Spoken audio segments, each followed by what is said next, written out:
How to convert your GGives to cash. Let's go. To start, ipapakita ko sa inyo na may 20,000 ako sa GGives. At para makuha ang pera mula sa account na ito, you must first need to have a credit card. If wala kang credit card, you cannot do this method. In that case, if you need mo talaga yung pera, message me at my FB page or Instagram for assistance. Pero once meron kang credit card, open your GCash with GGives, tap Bills. Once you tap Bills, you will be redirected here. Sa baba, makikita mo ang credit cards. Just tap it at napupunta ka dito. Hanapin mo lang ang credit card mo. Once nahanap mo na, pindutin mo.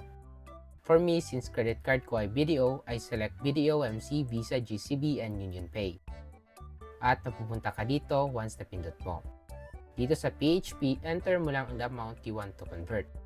Dito sa credit card number, enter the card number na makikita sa credit card mo.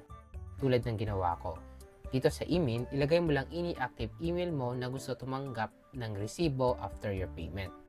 Dito naman sa protect your bills, let this be unchecked. Then tap next. At napupunta ka dito. Sa my payment source, may two option kang makikita. GCash at GGives. Select GGives. Then tap next. Once you click next, mapupunta ka dito sa cashier. Dito sa cashier, makikita mo total na utangin mo sa GGives.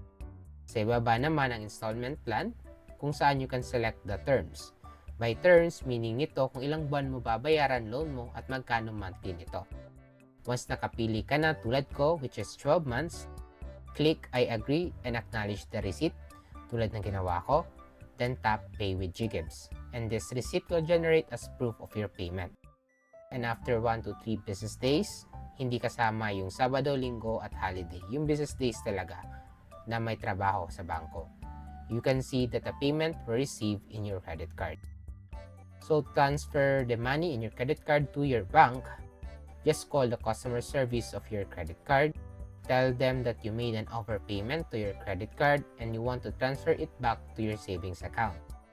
If your request were approved, your overpayment will reflect to your savings account after 2 to 4 weeks. As you can see in the screen, tulad na nangyari sa akin. Also, pansinin natin na 18K lang nakalagay na payment reversal sa akin. The reason yan is may admin fee kasi si BDO na 1%. Kaya hindi buo na 19K natanggap ko. Warning din pala, during the process of payment reversal, bawal gamitin ang credit card or else ma-cancel request mo na reversal. So, hindi recommended ang method na ito if gamitin niyo ang credit card niyo. Gamitin niyo na lang yung overpayment. Tanong, paano po if need ko na makuha pera sa GGives ko within 3 to 5 business days?